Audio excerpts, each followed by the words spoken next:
de Dios. Pueden sentarse, hermanos. Seguimos con la serie, la prueba de las tormentas, y hoy terminamos. Una de las preguntas que constantemente nosotros nos hacemos en nuestra vida es: ¿cuál es la carrera correcta?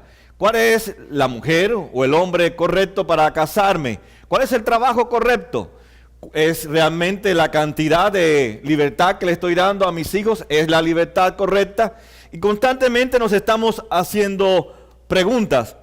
Incluso cuando invitamos a otras personas al ministerio, ¿será que le he dado la responsabilidad correcta a esta persona? Y nos damos cuenta que en cada una de estas situaciones tenemos opciones delante de nosotros, pero son decisiones morales, como hablamos la semana pasada.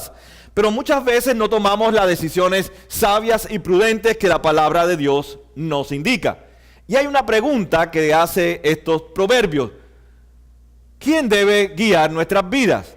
¿Quién debe orientar nuestras vidas? Y esa es la pregunta que constantemente debemos de hacernos. ¿Quién guía nuestras vidas? Pocas veces nosotros, cuando tomamos decisiones o opciones como las que he mencionado y otras más, pensamos si es Dios el que nos está guiando, o somos nosotros mismos, o es la cultura. Es interesante, cuando estaba viendo la palabra guía en el hebreo, tiene que ver con la navegación. Guía en el hebreo viene la palabra cuerda o soga. Y es de entender, porque en el tiempo bíblico, como se dirigían los barcos, como se llevaba a cabo la navegación, era a través de las cuerdas o de las sogas que tenían las embarcaciones. Por ejemplo, cuando el viento era a favor, pues con las sogas abrían las velas para que avanzara con velocidad el barco. Pero cuando había tormenta, con las sogas mismas recogían las velas para que el barco no fuera destruido. Por tanto, las cuerdas en el hebreo significaba entonces guía, dirección. Y nos damos cuenta que nosotros también somos como los barcos, como dice Santiago, que necesitamos también unas cuerdas, necesitamos instrumentos de navegación, y en este caso es Dios el que guía nuestras vidas. Cuando le estaba hablando de las cuerdas en el tiempo del Hebreos, en el Antiguo Testamento, nos damos cuenta entonces que tenemos que hacernos la pregunta: ¿quién está guiando nuestras vidas? ¿Quién guía nuestras vidas cuando tomamos decisiones, opciones? ¿Cómo sé que es el curso correcto que mi vida está llevando? ¿Cómo hacerlo? ¿Cómo sucede? Y hoy vamos a ver, a través de estos proverbios y otros más, tres cosas. Primero, Dios es el que hace la guía. Segundo, Dios es el que da la guía. Y tercero, Dios es el que paga o compra nuestra guía. Y vamos a ver el primer punto: Dios hace la guía. Hay dos formas en que Dios hace la guía. Nos damos cuenta por los proverbios que Dios lo hace, nos guía de una forma paradójica. Quiere decir que vamos a encontrar momentos contradictorios en nuestras vidas y vamos a tener que buscar la sabiduría o la guía de Dios.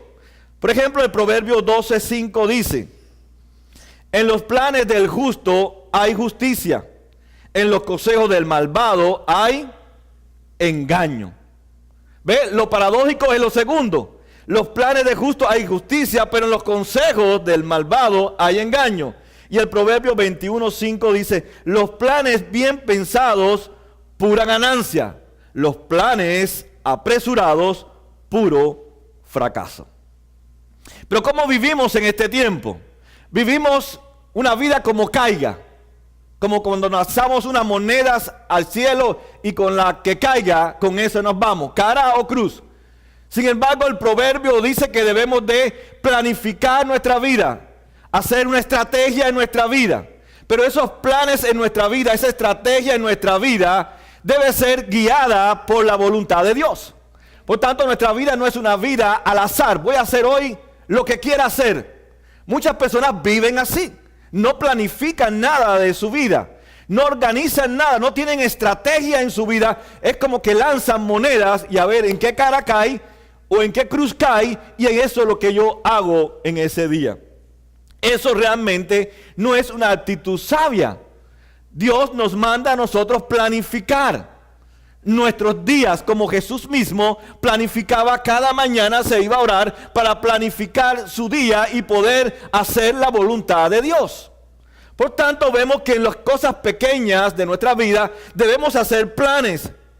Es cierto que Dios ya ha fijado sus planes para nuestras vidas. Es cierto que también nuestras decisiones, nuestras opciones tienen consecuencias también en nuestra vida. Pero eso no indica que Dios haya fijado los planes, Dios haya determinado las cosas, yo no tenga que planificar y guiarme por la voluntad de Dios. Y es aquí donde constantemente nosotros fallamos. Es cierto que somos absolutamente libres. Usted puede comer lo que usted quiere comer. Usted puede irse para el cine o para la iglesia. Usted puede coger una Biblia o coger una botella de licor. Tenemos esa libertad para escoger. Pero muchas veces nos damos que aunque nosotros tenemos esa libertad, por otro lado también Dios ha determinado, ha fijado las cosas en nuestra vida. Por un lado somos responsables, porque Dios no es responsable de la maldad ni de nuestras malas decisiones, pero por otro lado Dios ha fijado también y ha determinado que sus planes se cumplan en nosotros, porque Él es un Dios soberano. Eso indica entonces, como dice el Proverbio 16:3, pon en manos del Señor todas tus obras y tus proyectos se cumplirán. Y en el 9 dice, el corazón del hombre traza su rumbo, pero sus pasos los dirige el Señor. Lo que dice el proverbio es, tus obras, o sea, los planes son míos, los planes me pertenecen a mí, pero a la misma vez, esos planes que son míos, que me pertenecen a mí, son controlados también por Dios. Dios es un Dios soberano, pero a la misma vez Dios no es responsable por mis planes si yo no me guío por la voluntad de Dios, porque Dios, en Él no hay maldad. Pero nosotros muchas veces cuando llegamos delante de Dios, llegamos con nuestros planes para que Dios los apruebe. Esa es la forma en que nosotros nos dirigimos a Dios. Yo quiero comprarme una casa, yo quiero irme a mudarme para un lugar. Yo vengo con planes y se los presento a Dios. Y pareciera que el proverbio dice, ponle tus planes a Dios y Él va a cumplirlo. Pero no es así, es todo lo contrario. Lo que habla en el hebreo es que tú te comprometas, que tú pienses, que tú reflexiones en la guía que es Dios. Y al comprometerte con la guía de Dios, con los planes de Dios, está diciendo que vas a confiar plenamente en la voluntad de Dios. Entonces no es que yo le ponga mis planes a Dios y Dios va a cumplir mis planes. Lo que dice aquí es entonces como que estoy poniendo una carga sobre algo. O sea, estoy poniendo mis planes sobre Dios, sobre la voluntad de Dios. Porque Dios no puede ser responsable de mis malas decisiones, de mis malas opciones. Porque en Él no hay maldad, en Él no hay equivocación y Dios es perfecto.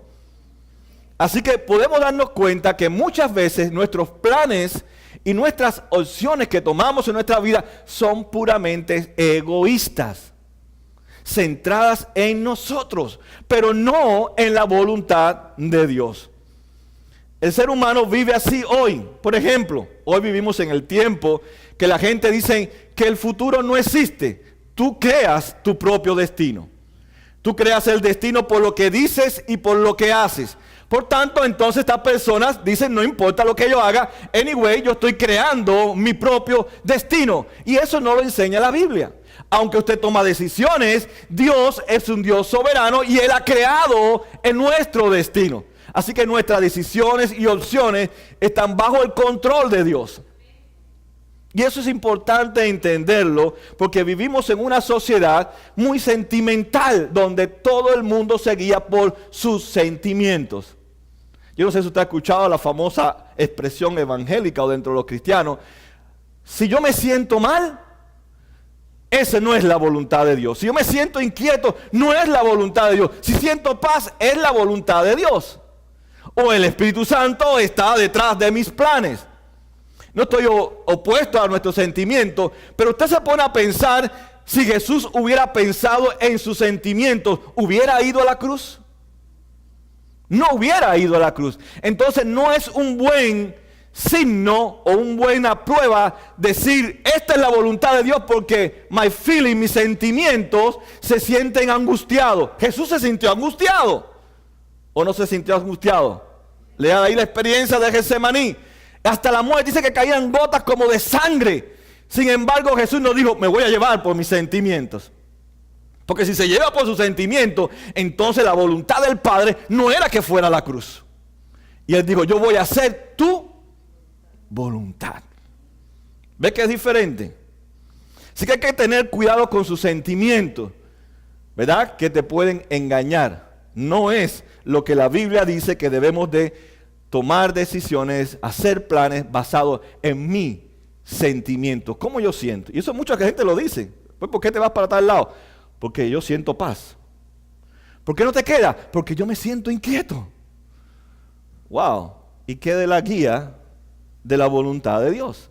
¿Qué dice Dios en su palabra? Tus planes es cierto que son tuyos, te pertenecen, pero también tus consecuencias son tuyas. No involucres a Dios en tus planes que no tienen la cuerda, la soga, la navegación, la guía de Dios en tu vida. Así que todo está bajo control, bajo el control de Dios. Pero a la misma vez somos responsables a tomar las correctas decisiones sabias y prudentes. Y no podemos culpar a Dios ni al diablo por nuestras malas decisiones. En una ocasión el apóstol Pablo, en uno de sus viajes, estaba yendo hacia Roma, pero tiene que suceder en su vida un naufrago. Y se va y se encalla el barco en la isla de Malta. Está en Hechos 27-21. Fíjense qué interesante cómo se ve la paradoja, pero a misma vez cómo se ve que Dios también nos guía, obviamente. O sea, Dios muestra su guía, lo que nosotros somos, lo que no vemos que Dios nos está guiando. Dice el versículo 21 en el capítulo 27, llevábamos mucho tiempo sin comer.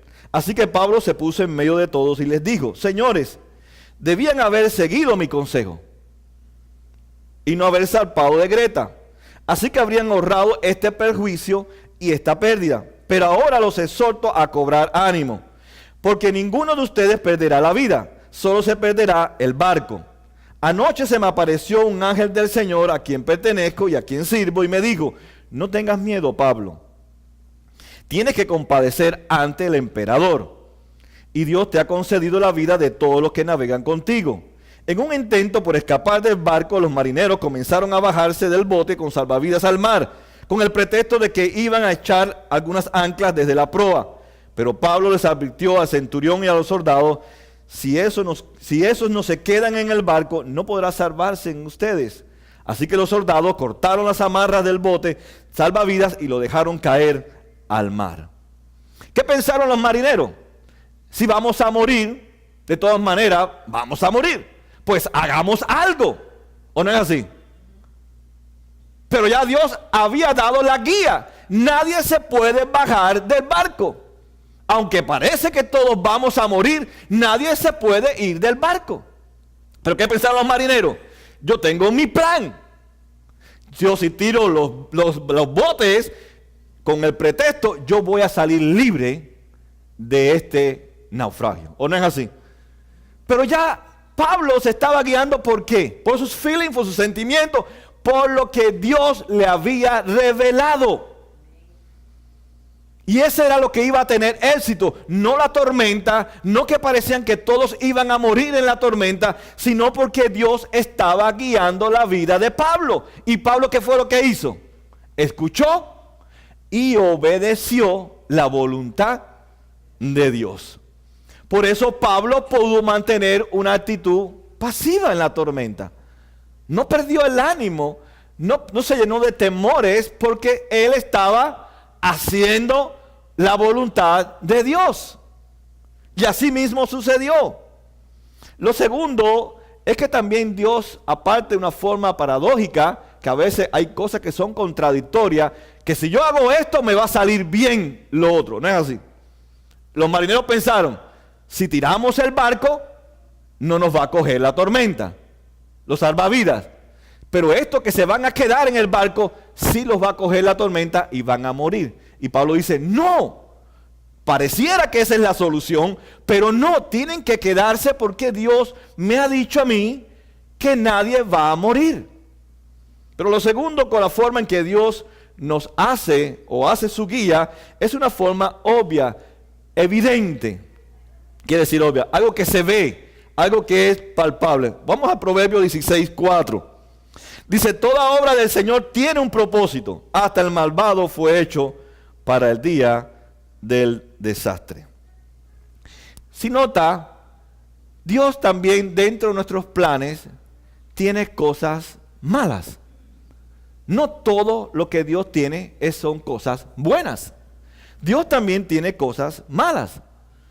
Las actitudes de los malhechores, las actitudes de los malvados, están también dentro del plan de Dios para nuestras vidas. Pero a la misma vez que ellos tienen sus planes malvados, ellos son responsables de sus planes malvados. Dios permite los planes malvados, pero Dios muchas veces anula sus planes o Dios usa algunas cosas de sus planes para guiar nuestras vidas. Pareciera que no, pero Pablo dice que sí, que todo obra para bien. Todo, lo bueno y lo malo. Le voy a poner un ejemplo bíblico. La vida de José. Muchos conocen la vida de José. Él tenía 11 hermanos y su padre Jacob o Jacob, ¿verdad? Nos damos cuenta por la historia de Génesis 37 hasta el 47, que termina ahí todo el relato de la familia. Vemos que la familia de José tenía un problema, no era una familia funcional. Sus hermanos tenían pleitos entre ellos mismos, tenían pleito con José, y José era una persona orgullosa y vanidosa. Y su padre, en vez de amar a los 2 hermanos, solo amaba a José y no amaba a los otros 11. Así que vemos que eres un caos, observe cómo es Dios, una familia con un caos. Y en la forma en que se muestra es como ellos venden a José, como lo tiran en una cisterna para matarlo, engañan a su padre, Jacobo, después los venden a unos mercaderes que van camino, los ismaelitas iban camino hacia Egipto, allí lo compra Potifar, lo pone en su casa de mayordomo, la esposa lo acusa de violador, lo mandan a la cárcel y está por 2 años en la cárcel clamando a Dios, pidiéndole a Dios, pero Dios no responde. Dios callado, Dios guarda el silencio y él está en medio de un mundo de oscuridad y de sufrimiento. Él se tuvo que haber preguntado veces tras veces, pero si yo tuve tantas visiones tuyas, oh Dios, y se las compartí a mi padre y a mi madre y a mis hermanos, ¿dónde estás tú ahora que no me responde? Él no entendía. Sin embargo, en el capítulo 47, versículo 5, nos damos cuenta que todo este mal era para un bien. Y no fue obvio hasta que no pasó lo que tenía que pasar. Y muchas veces nosotros queremos averiguar, preguntándole a Dios, ¿qué pasó? ¿Qué falló? ¿Por qué esto y por qué lo otro? Y no tenemos que preguntar nada porque Dios no nos va a decir nada hasta el final. Que usted va a decir, wow, ¿y todo esto era para esto? Primeramente fue para reorganizar la familia de José. Segundo, para que José fuera un hombre humilde y perdonador, no arrogante, no altivo, y sus hermanos fueran sanados del perdón que ellos necesitaban de su hermano que para ellos estaba muerto. Así que vemos en la vida de José cómo Dios hace todas las cosas obvias, pero hay que esperar hasta el final. Y aún el mal está dentro de nuestros planes. Por eso podemos ver la grandeza en la vida de este hombre José. Pero al final sabremos muchas cosas. Casi siempre nosotros le preguntamos a Dios, guíanos, guía nuestras vidas. Pero la guía es la palabra de Dios. Yo sé que la palabra de Dios tiene 66 libros, algunos dicen que es compleja, hay que saber algunos griegos, a veces hay que saber el hebreo, a veces hay que saber el léxico, a veces hay que saber las costumbres, la geografía, muchas cosas. Pero Dios es un Dios sencillo a pesar de la complejidad de su palabra. Y Dios nos ha revelado su voluntad. No solamente lo hace, sino que también la da. Y tenemos entonces que trabajar en nuestras vidas. Y Dios siempre está trabajando. Dios no ha dejado nunca de trabajar. Dios siempre está presente. Dios siempre quiere que usted y yo entendamos por qué existe el mal, por qué existe el pecado, por qué existe el divorcio, por qué existe la enfermedad. Pero eso se encuentra ¿en dónde? En su palabra. Y necesitamos guía en un mundo que hoy los medios sociales, la televisión, principalmente los noticieros, guían la vida de la gente. La gente toma decisiones por los noticieros. Lo pudimos ver visto en este huracán. Y entonces, ¿cuánta gente no decidió por multitud de salir del estado de la Florida por solamente la información que dio los canales de televisión? Y también los damos por los medios de comunicación. Controlan nuestra forma de vestir, de vivir, de ser. Controlan.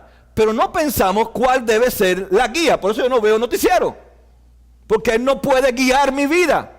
Mi vida está guiada por la voluntad de Dios, que no es un sentimiento, que no es llenarme de miedo, que no es escuchar lo que otros dicen, sino es lo que Dios dice.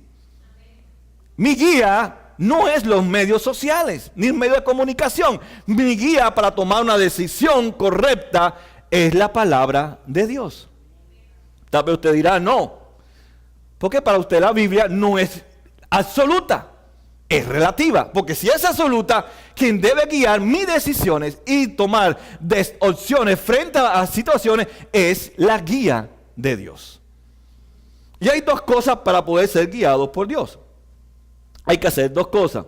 Si usted quiere que Dios lo ayude a tomar decisiones en situaciones que aparecen de pronto o que son difíciles, si usted quiere tener guía, Dios nos la da. Pero nos da en dos formas. Primero, hay dos principios que nos enseña la palabra de Dios. Usted tiene que pagar el precio de la sabiduría de Dios. Usted tiene que pagar el precio de la guía de Dios. Y segundo, usted tiene que desarrollar la sabiduría de Dios. Tiene que pagar el precio y tiene que desarrollar la sabiduría de Dios. La voluntad está ahí, revelada en la palabra, pero hay dos cosas, hay dos principios para que Dios nos guíe. Tienes que tú pagar el precio de la guía, precio que Él pagó. No estamos hablando de salvación, porque la guía de Dios es gratis, pero usted paga un precio, porque ya Él pagó un precio para que usted pague ahora el precio. Pero a la misma vez hay que desarrollar la sabiduría. Y vamos a ver por qué le digo que hay que pagar el precio. Vamos a Proverbios 16:3. Dice, pon en manos del Señor todas tus obras y tus proyectos se cumplirán. Fantástico, dirían la gente. Pongo mis planes en las manos del Señor y Él los va a prosperar. Pero no es lo que está diciendo.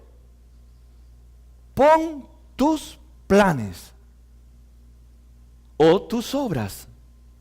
Lo que está diciendo entonces, tienes que estar comprometiéndote con el Señor. Habla de una transferencia en el hebreo, donde yo traspaso mis planes, mis opciones, mis decisiones a la voluntad de Dios. Y eso ya no es fácil. ¿O es fácil? Porque cuando hay gente que viene y te dice, este es mi plan, ni aunque caigan raíles del cielo, usted lo puede convencer. Pero fíjese cómo dice el proverbio, pon, transfiere, comprométete con la visión, con la misión, con la voluntad de Dios. No tus planes, sino pon tus obras en las manos ¿de quién? Del Señor. Y ya eso no es fácil, ya eso ya es difícil, porque queremos seguir adelante con nuestros planes, porque nuestros sentimientos dicen que es lo mejor, las circunstancias dicen que es lo mejor, pero no la guía de Dios. Quiere decir que entonces tengo que comprometerme, ese es el precio que tengo que pagar. Me gusta que en el hebreo dice abandonar, transferir, pasar de un lugar hacia otro, transferir una propiedad hacia otra persona. Y eso no lo hacen la gente, eso no lo hacen los cristianos. Este es mi plan y no importa quién se me pare delante de mí, yo lo voy a hacer. Porque yo he determinado que es lo mejor para mí y para mi familia. Pero fíjese cómo dice el proverbio, pon tus obras en las manos del Señor. Tienes que estar comprometido para eso, con Dios. Confiar incondicionalmente en Dios, tanto en las cosas buenas como en las cosas buenas, porque todo está bajo el control de Dios. ¿Quiénes son más sabios, los planes nuestros o los planes de Dios? ¿Quiénes son mejores planes, los planes que tiene Dios o los que tengo yo o tienes tú? ¿Cuáles son las mejores opciones, las tuyas o las de Dios? Yo me imagino que usted piense como yo, que sean las de Dios. Y ese es el precio que nosotros no queremos pagar. Y Dios nos dice, tienes que pagar este precio si quieres recibir mi ayuda. ¿Es gratuita? ¿Es inmerecida? Pero si quieres recibir la guía, tienes que abandonar tus planes en mis manos. Y eso indica estar comprometido incondicionalmente con el Señor. Incondicionalmente. En las cosas buenas, aunque entienda, aunque no entienda. Y más bien voy un poquito más allá, es decirle, Señor, yo quiero que tú me des, yo quiero que tú hagas lo que tú elijas y no lo que yo elijo. Eso es duro, es difícil. Y eso es poner los planes míos en los planes de Dios. Elige tú porque tú sabes lo que a mí me conviene. Elige tú, Señor, lo que va a suceder, porque tú sí sabes lo que va a suceder. Eso es darle a Dios guía. Eso sí hace la diferencia. Porque venimos a Dios no buscando consejos. Venimos a Dios buscando su voluntad. Y son dos cosas diferentes. Son dos cosas diferentes. Estaba leyendo un artículo. Dicen que hablaba de los consejeros seculares y los cristianos también. Y dicen, llegaron a la conclusión, y es verdad, estoy de acuerdo con ellos. Dice ellos, mientras más alto es el precio que tú le des a la consejería, más el aconsejado va a escuchar y va a hacer. Si es gratis o es de un amigo, él lo va a echar a un lado, porque no tiene ningún precio. ¿No se da cuenta? No tiene ningún precio. Usted no pagó nada. Por eso los consejos pagados y bien pagados son los que la gente dice, porque si no le hago caso a este hombre o a esta mujer, boté mis $75, que es lo que vale una consulta. Con Dios es diferente. Dios es el que pagó el precio alto para que usted reciba gratuitamente su guía. Y nosotros no la valoramos, porque no nos ha costado nada. Otra vez volvemos a lo que dice la encuesta.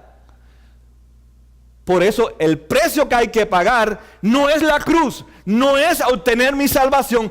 Ya he obtenido mi salvación, ahora tengo que pagar el precio de negarme a mí mismo, de abandonar, de entregar mis planes a los planes de Dios, abandonar totalmente todas mis obras en las manos de Dios para que me guíe su voluntad, porque es la que es buena y es perfecta. Por tanto, tenemos que comenzar a relacionarnos con Dios de una forma diferente. Señor, guía mi vida. Yo quiero confiar en ti.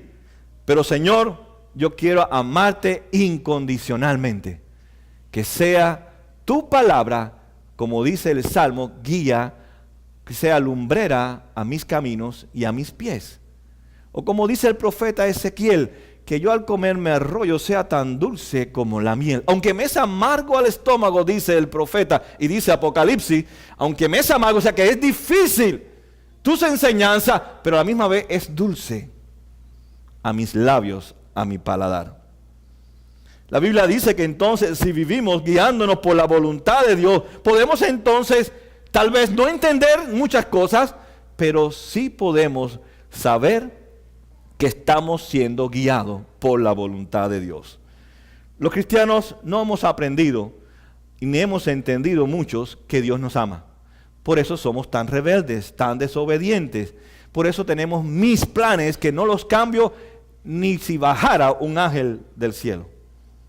No los cambiamos. Usted trata de convencer al hermano o a la hermana. Hermana, mira lo que dice la palabra. Confíe plenamente. Él tiene control de todo. Busque la guía de Dios. Y no, es lo que yo digo. Eso es lo que va a suceder. Y si Dios nos ama, ¿qué planes tendrá Dios para nosotros? ¿Qué planes tendrá? ¿Malos planes? Si Dios nos ama y nunca nos ha abandonado, a pesar de que nosotros lo hemos abandonado, a pesar de que hemos seguido nuestros propios caminos, si Dios nos ama y nos ha demostrado que nos ama, nosotros tenemos que demostrarle a Dios que lo amamos también, dando nuestros planes, nuestras obras en las manos de Dios.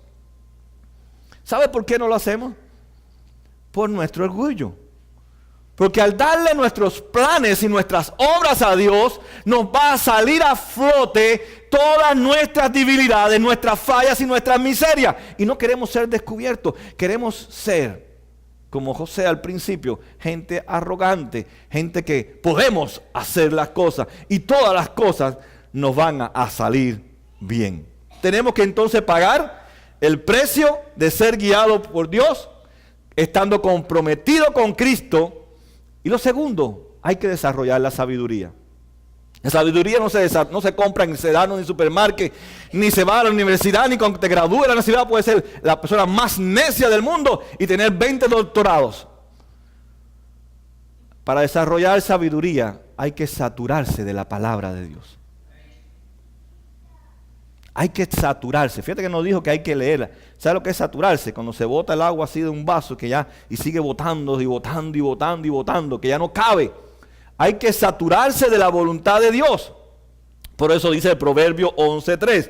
A los justos los guía su integridad. ¿De dónde saca la integridad del justo? De saturarse de la palabra de Dios. Y a los falsos los destruye su hipocresía. Proverbios 15:22 dice, cuando falta el consejo, fracasan los planes. Cuando abunda el consejo, prosperarán. Pero somos necios.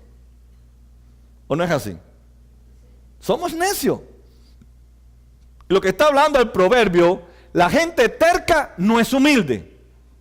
La gente terca es la que no oye, no escucha consejo, no ve la experiencia de nosotros. Ellos son los innovadores. Ellos son los que están descubriendo la última Coca-Cola en el desierto. Ellos son los que están haciendo iglesia. Ellos son los que están haciendo ahora ministerio. Cuando ya todo está revelado en la guía que es la voluntad de Dios para nosotros. Pero ¿qué hace el necio? Él sigue con sus planes y no escucha ningún consejo. Le voy a poner otro ejemplo bíblico para que vea que hay que escuchar el consejo. En una ocasión el rey David, en 2 ocasiones el rey David estuvo huyendo de Saúl. En una de las ocasiones él entró a una ciudad y él le pregunta a Dios en oración: ¿la gente de esta ciudad me va a entregar en las manos de Saúl? ¿Y sabe lo que respondió Dios? Sí, te van a entregar. ¿Sabe lo que hizo David? Se fue hacia otra ciudad. ¿Basado en qué David tomó la decisión de irse para otra ciudad? ¿En sus sentimientos? ¿En sus temores? En lo que Dios le reveló. Dios lo guió. Vete de esta ciudad porque aquí te van a denunciar. Vete hacia la otra ciudad. ¿Y qué hizo David? Él siguió el consejo de Dios. Él siguió la voluntad de Dios. Por eso, si yo quiero ser guiado como Pablo, como David, debo entonces escuchar la voz de Dios. Debo desarrollar la sabiduría, saturándome de la palabra de Dios, de todos estos pasajes donde hombres y mujeres tomaron decisiones frente a Dios. Daniel también, Ezequiel, Jeremías, Isaías.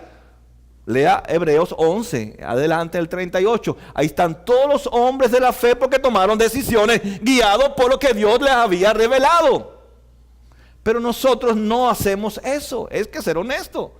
Usted ya tiene sus planes y usted lo va a llevar sin consultar la guía de Dios. Aunque diga que es la palabra, aunque diga, pero no va a ver qué dice la palabra de Dios. ¿Por qué? Porque no ha estado saturado su vida con la palabra de Dios y cuando llega el momento toma las opciones o decisiones conforme a sus propios planes.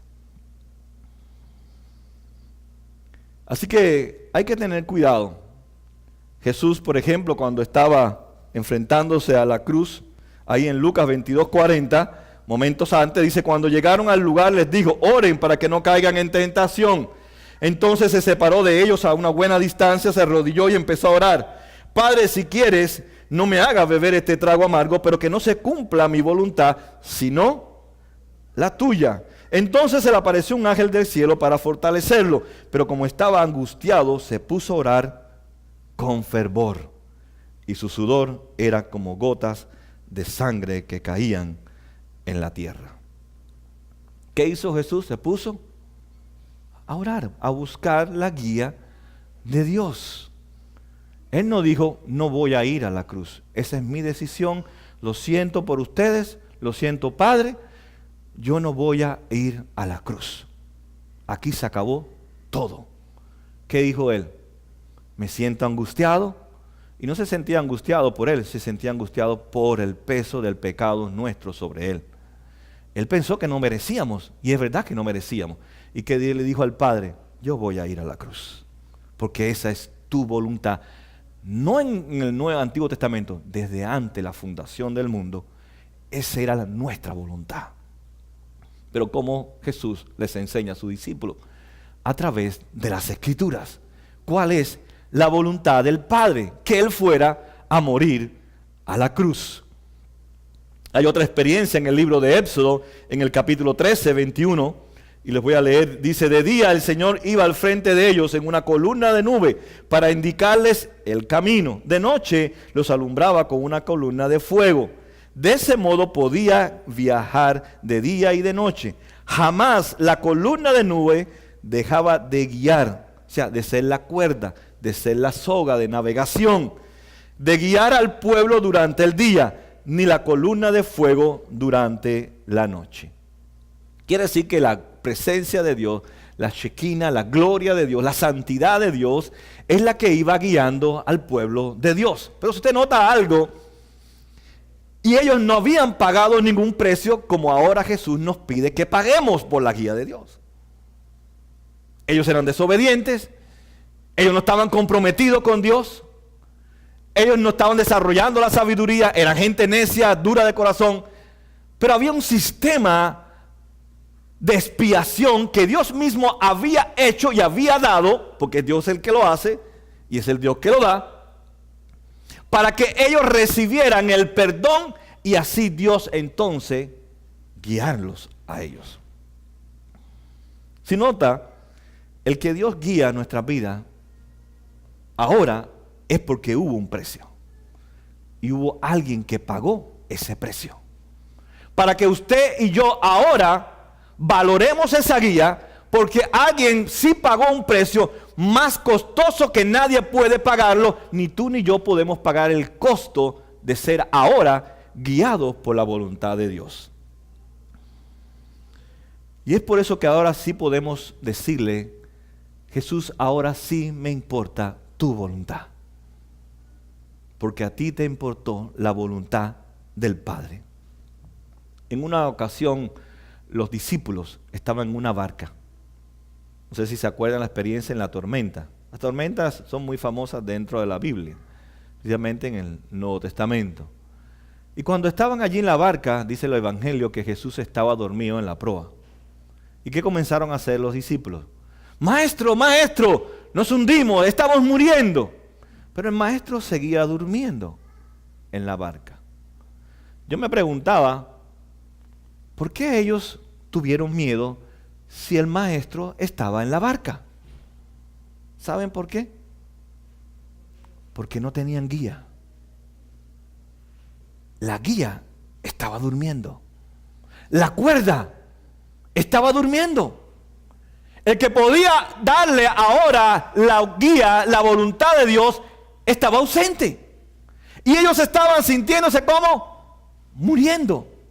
Por eso el mundo en que vivimos está yendo hacia la destrucción, porque no tienen la guía de Cristo. Para ellos Cristo sigue durmiendo.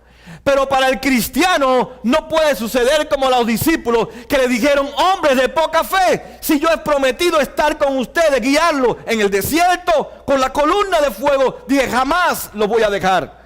Jesús dijo: nunca los voy a dejar, voy a estar con ustedes hasta el fin de los tiempos. Sin embargo, Dios está con nosotros para ser nuestra cuerda, nuestra soga, nuestro instrumento de navegación, nuestra guía. Y sin embargo, nosotros pensamos que está durmiendo. Y seguimos creando nuestros planes y nuestros proyectos. Pero también hay una parte interesante de la tormenta. Cuando Jesús calma la tormenta, Él dice: cálmate el mar. Y se calmó todo bajo el poder de su palabra. Pero Jesús les estaba anunciando que se avecinaba una gran tormenta. Una gran tormenta que ellos nunca podían enfrentarse. Y es la tormenta que Jesús se enfrentó en lugar nuestro. La tormenta de la cruz. Nosotros nunca nos hemos sentido abandonados. Bueno, nunca hemos estado abandonados, pero sí nos sentimos abandonados. Jesús siempre estuvo en la compañía de la Trinidad y se sintió un momento abandonado. Padre, me has abandonado. Jesús se sintió abandonado para que nosotros nunca nos sintiéramos solos. Jesús se sintió sin guía para que nosotros tuviéramos guía ahora. Pero a pesar de todo, aún nos hacemos la pregunta: Señor, guía nuestras vidas. Qué tristeza. Necesito guía. Si la guía fue hecha, la guía fue dada, la guía fue comprada. Pero ahora como cristiano te toca a ti pagar el precio y desarrollar la sabiduría. Por eso no tomamos decisiones sabias. Por eso no optamos con sabiduría frente a los desafíos que tenemos en la vida. Nos casamos con hombres y mujeres que no es la voluntad de Dios. Tomamos trabajos, carreras que no es la voluntad de Dios. Nos mudamos, hacemos, compramos porque no es la voluntad de Dios, porque no tenemos como un principio en nuestra vida la guía de Dios. ¿Usted cree que Dios quiere una iglesia hipotecada, endeudada con tantas tarjetas de crédito hasta el tope? ¿Usted cree que esa es la voluntad de Dios? ¿Que seamos esclavos de un sistema económico? Pero el cristiano vive atrapado. Porque la guía es la mentalidad que si usted quiere tener crédito y ser alguien en la vida, usted tiene que tener muchas deudas. Por eso los judíos, ellos pagan en cash, en dinero. No tienen deuda. Porque no le pagan intereses a nadie. Solamente le dan a Dios lo que a Dios le pertenece. Y Dios le da 30, 60 y 100. Pero nosotros le regalamos a la cultura un montón. 23, 24, 25 de interés le pagamos a la cultura. Tenemos entonces la guía de Dios. Y tenemos la compañía del Espíritu Santo para enfrentarnos ahora a cualquier tormenta. Cuando estés en un momento de decisión, en un momento de opción en tu vida, piensa en lo que Jesús hizo, el pago tan grande que Él dio para que tú ahora tengas una guía gratuita pero merecida. ¿Somos capaces de comprometernos con Jesús? Es la pregunta. ¿Estás comprometido con Jesús o estás comprometido con la cultura? Ser guiado por Jesús es llevarnos, es convertirnos en la persona sabia, en la persona prudente que toma decisiones según la voluntad de Dios. Pongámonos de pie para orar. Señor, gracias por tu palabra, gracias por este desafío.